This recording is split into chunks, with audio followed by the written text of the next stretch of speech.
First, let me thank the organizers for giving me this opportunity.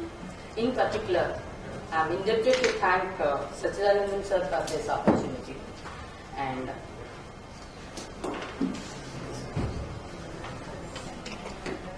I am not going to go deep into the origin and development of Murugapatti as it has been the topic since yesterday.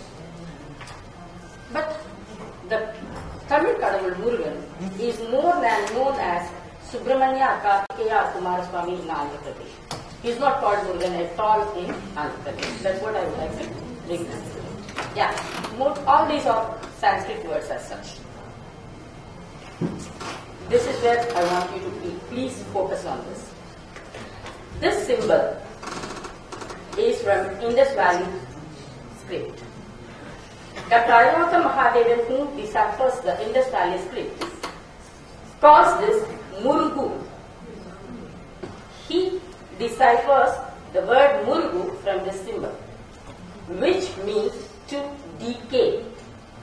To decay. And he says it's a fierce spirit which was known in the times of Indus Valley civilization. This is according to Ayavata Mahadevan. Okay. But where does this Murugu word come from? There are different origins. Murugu is a word almost found in many of the Dravidian language words. I can just go for it. Murugu, to rot, putrefy, become dirty, ruin. This is again in Kannada, Murukil, it is impurity, Muggu, to be musty or muddy. In Tulu, Murugin, to mold, Mugga moldy. In Tamil, it is Muri, to be spoiled, perish, to be ruined. Again, Murugu, Nasinchu in Telugu. This verb, Murugu, if we can think of, as we all know, is a masculine singular form. So, that would have taken the suffix, the masculine suffix, Murugu plus an, could have formed, could have. This is a hypothesis. This is a hypothesis based on the Ayavata Mahadevan's findings. So, if that is the Murugan, then how could he become so beautiful? That is the question. A fierce spirit which was making people afraid of. How could it turn into such beautiful and kind God? It could be this way. Since the Sangam literature, we know that Murugan is the ruler of Kurunji and all those things. So I am not going deep into those things. But there is a time where we do not know. An amalgamation took place between Rudra and Shiva cult. The Shiva, who is described by the South Indians, right from Indus, I am taking it right from Indus, the Pasupati. The Pasupati, there is an idol of Pasupati in Indus. That God who saves all the Pasus. Pasu is a being, any being. Pati is the one who rules over the beings. And that particular concept has got amalgamated with the Rudra of Rigveda. Rudra in Rigveda is a fierce god. He is blue in color. He is not red in color as our Shiva is. He is blue in color. He doesn't excuse anybody. As per Rigveda, Rudra is a fierce god. But Shiva is opposite. He is an entirely opposite person. These two amalgamated in some kind of time, which we could not even trace now. The Ridra Shiva cult. The same could have happened to this Muruga Skanda cult also. This is one, this is a kind of, I was asking many people about this, but I couldn't get more than this information. But what I would like to focus is whether this hypothesis is right or not. Let us not bother. Words do undergo semantic changes. As per the dictionary, when you see the meaning of Murugu in Tamil, it says Yajna, beauty, honey. It gives three different meanings: Yajna, beauty and honey. Yajna, if we go to the older forms, later on the Yajna culture developed, but when you go to the ancient times, only ancestors were worshipped. The ancestors' worship could have turned into other religious terms. We cannot say no or yes to this particular matter. But what I am concentrating on is the period of Shatavahanas. This is actually my topic.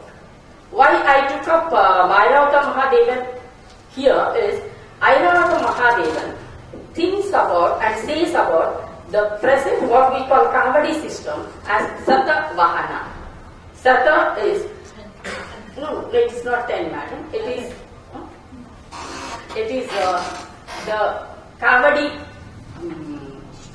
stick, the stick Kavadi is Sata, and Vahana, there the Sata is a kind of pot with 2 rings which was used by people to take bhojana for Havish. So that was Shatavahana, and he says the dynasty of Shatavahana had come from that. And that is why I took up this Murgu and Shatavahanas here. But my presentation is, I am concentrating on this Shatavahana period. Let me just introduce about Shatavahanas in one single line. They were vassals of Mauryan country, and after the death of Ashoka in 231 BC, they proclaimed themselves as a special empire. So this is their empire. And this Dakshina Patha, situated between Godavari and Krishna, mainly, please focus yourself on the Nagarjuna Konda, a particular spot, which is a famous historical spot. We got lot many of inscriptions there. Those inscriptions are of my interest and of our interest rather, because they talk about Kartikeya much. There, in that inscription, we find about a particular word, Eleshwaram. The name Eleshwaram, as per Dr. Sarkis, thinks that God was called so since it was probably installed by a person named Eli. It is quite likely that the great ruler Elika Sri, that is Ehavala Sri, who was the first reviver of Brahmanism as well as Sanskrit in the south, was also the founder of an Ishvara temple at this place, and the shrine was so dedicated by him, gained the name Eleshwara, and the village around in course of time. So, why are we interested in this particular inscription? This is the inscription. This is mainly because this is Sarva Deva Divasa. The Sarva Deva Divasa of Shatavahana times particularly is meant for 4. Shiva, Devi, Kumara, or Kartikeya and Brahma.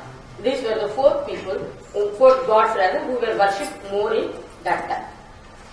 Here he says there was one Mr. Annike who was a, let me just omit all those things.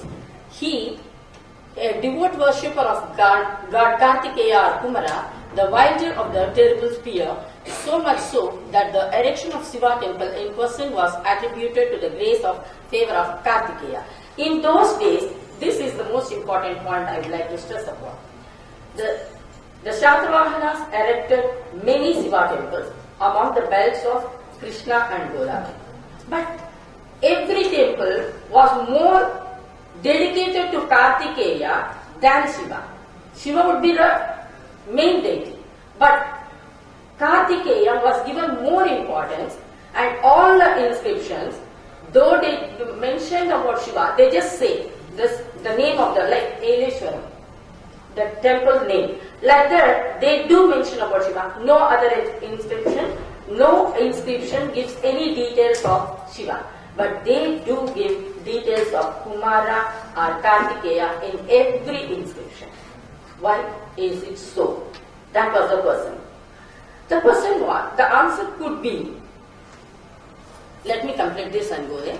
It is therefore increasingly becoming clear that the later Shatavahana rulers were inclined more towards Shiva worship and erected brick temples among the sacred treated rivers of southern Deccan. These temples were mostly square. Even the personal names of rulers were prefixed with names like Kumara, Sivaswati, Sivasri, Sivaskanda, and so on. Why could this have happened? Just after the fall of Mauryan Empire, these Satavahana kings were the vassals of Mauryan. They started the new kingdom. To start a new kingdom and to establish it as a kingdom is very difficult. And they came right from Godavari up to Kaveri. They had their kingdom spread. So they had to have a lot of valor, courage that was needed. So, though the temples were meant for Lord Shiva, Kartikeya was more worshipped. In particular, every inscription of Satavahanas calls him only Deva Senapati. Most of them. If suppose we find about 60 inscriptions of Satavahanas about Shiva temple, nearly 50 of them speak about Deva Senapati. So, they were more interested in the valor and the courage of the Lord Muruga, which would have made them to erect big temples and mainly speak of Kumaraswamy. The other inscription which I would like to show you.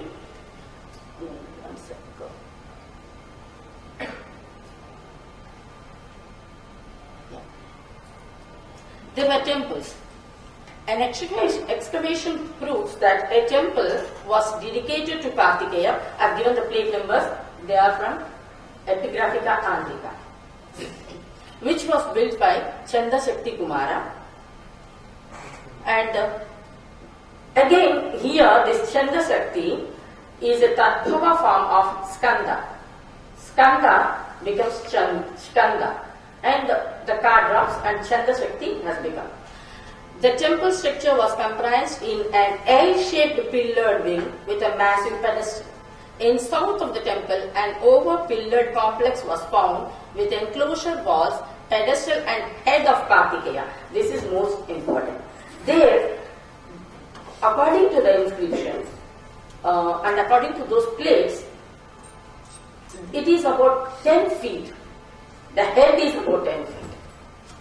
And then we should imagine how big the sculpture would have been, because we don't get the full form now. And a single left hand is left. It's almost ruined, the temples are almost ruined, but a single hand is left, a left hand with 1.10 inches of fingers holding a Kukuta Dhwaja. These two are there. So we can say that it was devoted to Lord Muruga or Kartikeya. This is a particular king's coins, Vasishti Putra Pulomavi. His name is quite interesting, Pulomavi. Again here, the Satavahanas had this name Pulomavi, a very common name for their kings. What does this Pulomavi goes as? Pulu, as you all know, is grass. Mavi, So, what is it? The Saravana Bhava, the actual Dravidian form of Saravana Bhava. Pulumavi is the actual Dravidian form of Saravana Bhava, the Shadakshari mantra, rather. In the morning I heard people, there was a talk like Kumara Namaha or Saravana Bhava, which is the Shadakshari mantra. Either you can say both or all that. Whether you chant this or that, a mantra, a word becomes mantra when you chant it many times. That's what our religion believes. And wholeheartedly, if you chant a word, a mata is a word. Mata mantra mautundi. That's what we use it in Telugu. Like if you wholeheartedly chant a word, that becomes a mantra. Here, he says, we all know the story, so I'm not going to the story. The Pulu is, in Telugu it is known as the Relu, the grass, and the Mavi, he says the The grass which has become the to to protect a baby was Kulumani. So, the actual Sarvanabhava, the same thing is, Sarvanabhava means the same thing. So, according to me, I think this could have been the Dravidian root for the word Sarvanabhava. Okay, now I am switching over to Telugu literature. This is what I got from the Epigraphica. What interested me into looking into Epigraphica and finding out this is, forget about the disputes of the word Murugu, which Mairavata Mahadevan says and which we may agree, we may not agree, but we can think of one thing. The Kartikeya worship is as old as the Indus Valley civilization. This is sure for us. This we can agree. Because he says right from the Pasupati's times, as Ikshvakus and the Shatavahanas, as per historical evidences, they go up to 300 and 400 BC. Right since then, we can prove through their inscriptions that the Shiva worship, rather the Saivism in other form of worship of Kartikeya and Kumaraswamy, which was a part of Saivism. So, since the 4th century BC, we have the worship of, call him either by the name of Kartikeya or by Kumaraswamy or by Murugan or whatever name we would like. But the worship was both since 400 BC. This is what I could get from this. So, apart from this, in Telugu literature is a different literature than many other literatures as such. Because, of course, they say, many people, say that Telugu literature has got a lot from Sanskrit. It doesn't have anything of its own. But every literature, for that matter, takes something from the other. That's for sure. And for every language, it is like that. But what I would like to focus here upon is only two things. The 11th century work, Kumara Sambhava, by a Telugu royal poet Nanneshwara and a 13th century work, Andhra Mahabharata, a part of Andhra Mahabharata, Aranya Parva. Andhra Mahabharata in Telugu was written by 3 and the last was Erana. He took up Aranya Parva. He also writes about the birth of Kumaraswamy. These two books deal with the birth of Kumaraswamy and the Narakasura Vada. I would like to just bring out 3 points which these two books differ among. According to Kumara Sambhavam, Agni went to those Saptarshis' place and he got attracted to the woman there, and except Arundhati, all other 6 Rishi Patnis were with him, and they became pregnant immediately. That was Sadyogarbha, and they gave birth to 6 babies, and they were put in Sarvanabhava, and they went together, and Kritika's nursed him, and that was the birth of Kumaraswamy. That is what Kumaraswamy says. But whereas when we come to Andhra Mahabharata, it gives a different story. It says, Agni was fascinated by the Saptarishis' wives, but Swaha, who was Agni's wife, took the form of the Rishi Patnis to satisfy him and to save him from the curse of the Brahmins. And thus she became pregnant 6 times, and that was the birth of Kumaraswamy. This is the one major change that we can find about. And the other was about the Indra who fought with Kumaraswamy. He, in both the books, he fought with Kumaraswamy, not knowing he was the Lord who was being created by Shiva to save Indra and his Swarga. And the other one, the demon, the name of the demon changes here. In Kumarasambhavam, it is Mahishasura. It is Tarakasura in Kumarasambhavam. But when we come to Mahabharata, they say it is Mahishasura. That's a peculiar thing I found upon. That's why I would like to mention about this. Yeah. Andhra Mahabharatam says that Kumaraswamy killed Mahishasura, not Tarakasura. So later on, we don't find any books of Kumaraswamy as such till the 17th century of Nayaka's period, where the Tanjore and Mathura Nayakas took over, and in those places where the people were Tamilians and rulers were Telugu, there the poets took up Pariyanaya Kavyas, the marriage story of Valli and Devasani. After the 14th century, we find in Telugu literature, we find books on Murugan only in the 17th and 18th centuries. And of course, in present time, many are going for it. And the biggest difference between the Tamil Murugan culture and the Telugu is, one thing I would like to bring upon is the serpent worship. The Subramanya worship in Andhra Pradesh is always connected with the serpent worship. It is not in any of the temples, except in some Shiva temples you find Ganapati on one side and Skanda on the other side in the entrance of the Shiva. Any other temple, you don't have a special temple for Kartikeya or Muruga or Kumaraswamy as such in Andhra Pradesh, except one in Gudivanka in Chittoor district. But they say that is very close to Tamil Nadu, say around 24 kilometers away from Tamil Nadu. So it could have been an influence of Tamil Nadu. But it is not clear why there was such a big gap. In the period of Ikshvakus and Shatavahanas, say in 400 and 300 centuries BC, we had so many temples for Kumaraswamy, which of course we have only ruins now. But later on, some of the worship of Kartikeya and Kumaraswamy has become a part of serpent worship. This is mainly for progeny. If anybody in our, this is there even in Karnataka, if anybody has to pray for children, they would immediately go to a temple.